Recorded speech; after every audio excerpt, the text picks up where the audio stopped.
Hey guys, this is Felicia, Coach Felicia in the house. So I was doing some video and coaching online, so I just thought I'd just hop onto Facebook and Zoom and YouTube once again to just have a little chit chat since I'm already working from home and I'm missing the view behind me, which is the KLCC view. So the park, a lot of parks has been closed. Yes, that's including the KLCC park that I always run to. And so while I will be missing the park, I'm still running, I'm still exercising, I'm still keeping healthy, and most of the time working from home. So I thought I'll just, spend this time to work on more content and doing more education for those who will probably benefit from this, especially my clients, coachee, and also anybody who's watching this. You're thinking about if you are affected by the CMCO or PKPV, this will be a good video to understand about weight loss and how do you do it better this time, especially now we have like October, November, December, 2.5 months more to the new year 2021. So I will share this. I'm actually one of my coach's friends shared this particular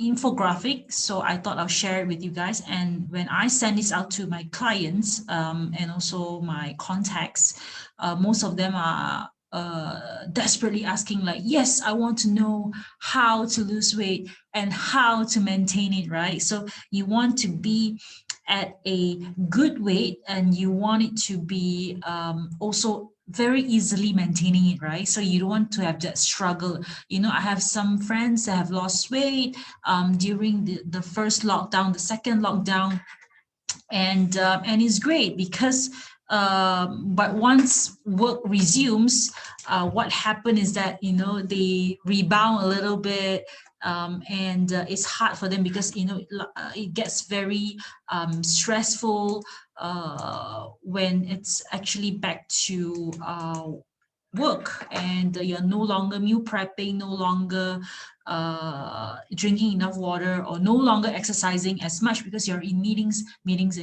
Now that we are in the third wave, and also like the CMCO in Selangor, in KL, Putrajaya, and also in Sabah, and the rising cases, it has become something more worrying than just keeping safe.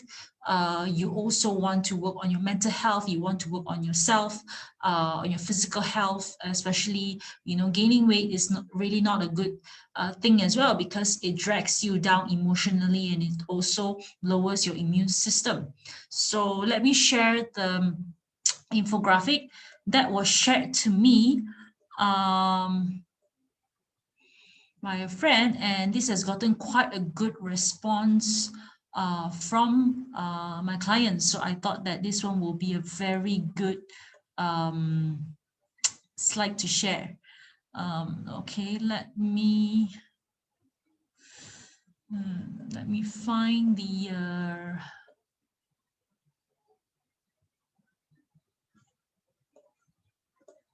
let me find it out.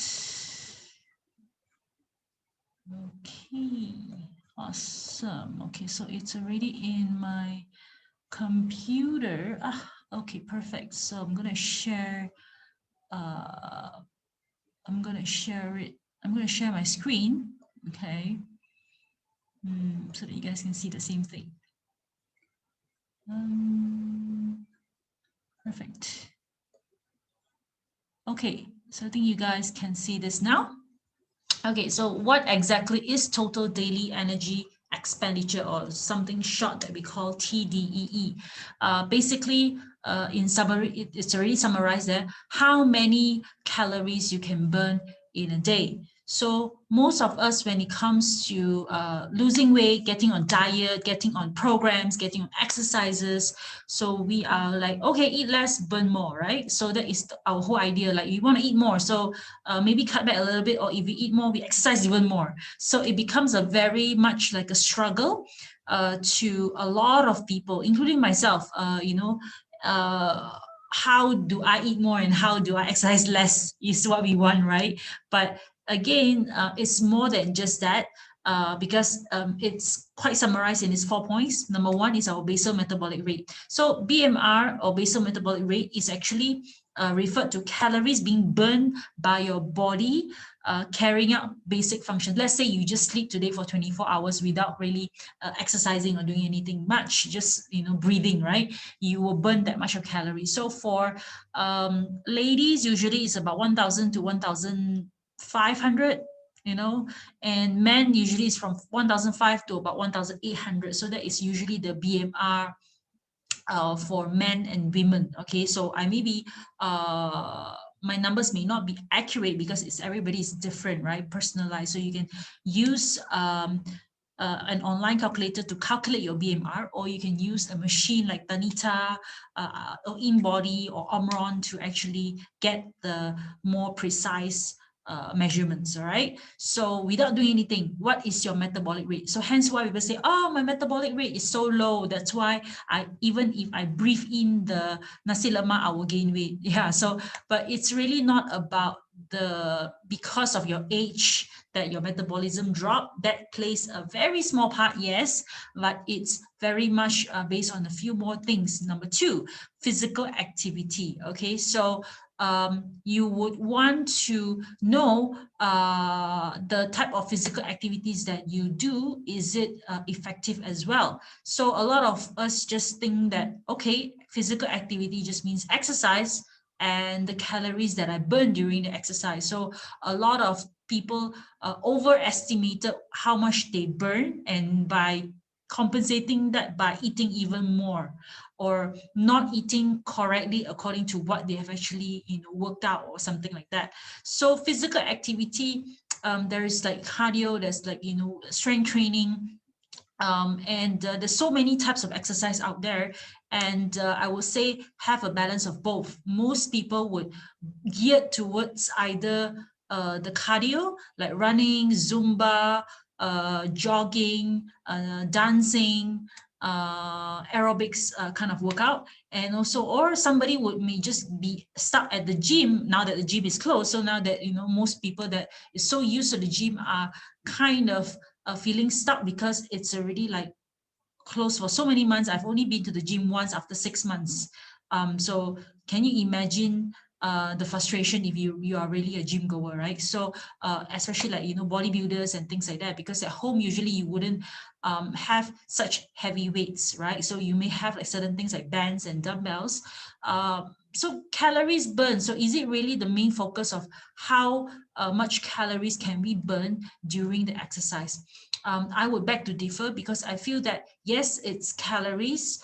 For example, I was just doing a comparison. A squat actually only burns around 5 to 8 calories per minute, depending on the person's weight on an average, right? So you will need to burn, you will need to squat non-stop for 34 minutes to basically burn like a 200 calorie off, and that 200 calories is just like maybe one portion of rice or 2 slices of bread with a bit of peanut butter or jam, right? So a lot of us think that while we try to burn more, then only we can eat more. So I feel that exercise, it's very important, but do fix your intentions correct to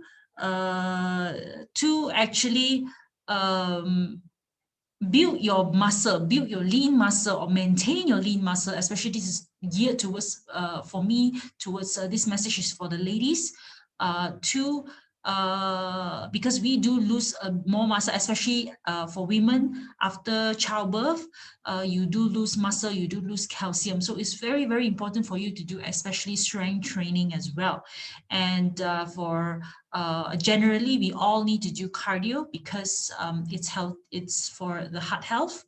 And a good balance is always the key. So rather than focusing on how much you can burn in one session, why not focus on making sure, like what WHO has recommended, 150 minutes of exercise per week. So which is like 30 minutes, 5 times a week. So that is a more realistic and also a little bit more correct in terms of like consistency. So of course, there's also frequency, duration, and also intensity, right? So you have to know, talk to a coach if you do not know, if you don't have any of these basics, right?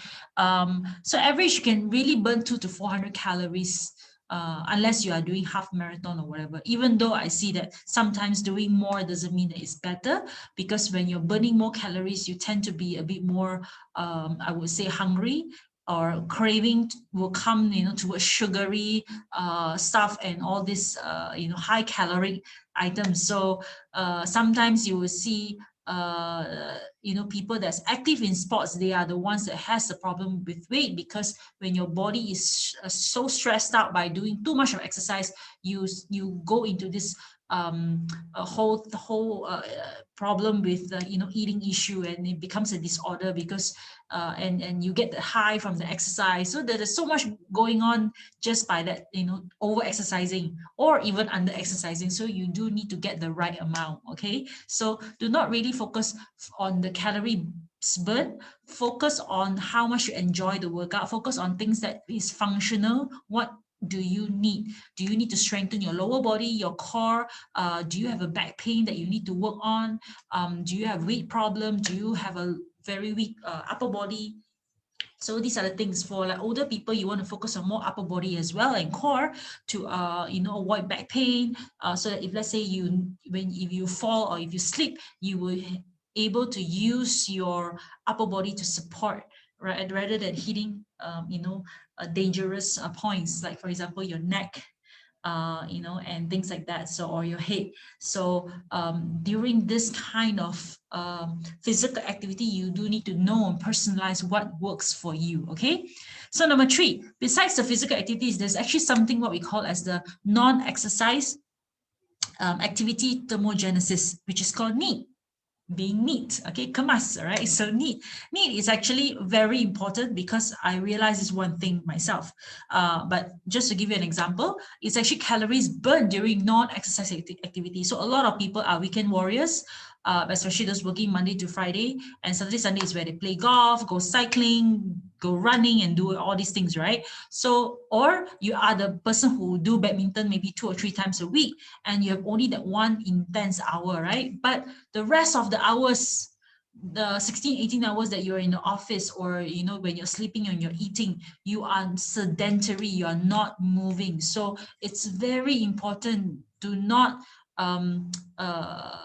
underestimate the power of like vacuuming the floor, or mopping, or sweeping, or walking, or gardening, or just by parking your car a little bit further than the entrance to the mall. Now, try not to enter so much of the malls, because that's where everybody is in confined spaces. But of course, what I mean is to say that walk a little bit more, and keep active throughout the day. For example, do you just work out 1 hour, and then for the 23 hours, what do you do? So for me, having the steps is very important. So that's why I think the Ministry of Health or all over has said that 10,000 steps is actually good. Try to at least hit 5,000 steps a day. You can do the 5,000 steps already initiate a workout, but if you are doing throughout the day, that is awesome. Okay. All right, so NEAT. Okay, so do your NEAT. If I maintain myself 5,000 to 7,500 steps a day, I know that I can maintain my weight very easily. But if I do not do that, and it's below 3,000 steps on an average on 1 month, I usually find it a little bit hard to maintain my weight. So and you feel a bit heavy, a bit bloated. So that's how I feel personally as well. So I think you can try it out and look at your phone. Your phone will tell you a lot of things about your activity. So because we carry our phone everywhere, right? So okay, number 4, that's the final one. Okay, thermic effect of food, TEF, basically is calories burned by digesting your food. Okay, so this is a really very one of the most interesting things because we eat food that is actually it's a lot of empty calories, meaning it's giving us calories, but it's not exactly giving us the nutrition that we need. So by having more thermogenic food, so to speak, it's actually having more like protein based, more high fiber, suku separo, all these things are actually thermogenic. So hence why you want to eat the right kind of food. So I would say really skip the diet and eat the right food. Okay, so if you're going to eat things like kueh or things like high sugar, high salt, high fat, all the time, for especially how you start your day and your dinner and you snack and your PM snack, fried food and things like that. So those are the things that are not really helpful, even though if you're doing your keeping to your calorie, doing your exercise and doing your 10,000 steps. So having the right kind of food is so important as well. So of course, physiological factors do have an effect on that TEF, right? Thermic effect of the food. First, of course, is age. Whether you're 20 or you're 50 years old, definitely there's a difference, right? But of course, that's only very small. It actually more towards physical activity level and also insulin resistance. Okay, so physical activity level. So of course, younger and older adults, but if let's say you are actually more active than your counterpart, sedentary counterpart, you are having higher in terms of your food. Your thermic effect of food is actually 31 to 45% higher. So the more active you are, actually you burn off more calories. So it's so important to actually learn how to train your body, build the lean muscle, keep the fat at an optimal level, make sure that you get enough rest, make sure you drink enough of water, and all the nutrition that you need in your body. And so these are the things that will actually work in terms of how you want to sustain your weight in long term. Okay, and you would know by not just the weight, you will also know by how you feel, your mood, how strong you feel when you're doing your sports activities. Let's say you are cycling or you are running. So do you take longer time to recover? Do you need coffee or things like that? So all these things are very important to take note besides just the weight. So you want to eat according to your goals and train according to your goals. Okay, so of course, when if there is a presence of type 2 diabetes and obesity, meaning on higher body fat, definitely it reduces the TF, making weight loss a little bit more difficult. So you would want to keep your body at a good, healthy weight, optimal body fat, and you want to make sure that once you are already enjoying the process, that's why developing good relationship with food and fitness is so important, because if we treat all the food as like a reward, and then we treat exercise as like uh, you know punishment to you. After you eat something 3,000 calorie, you want to like burn everything off. It's definitely something that you will always struggle with. So that being said, you would want to really work on your knowing your total daily energy expenditure. Calorie in, calorie out, of course. Okay, it's also the timing, it's also the nutrients, it's the physical activity, and it's also your needs. Okay, so I hope this tips help you to understand a little bit more on it's just not just metabolism, it's just not cutting back and exercising more, it's about enjoying the process. So I hope you guys have a good good weekend ahead.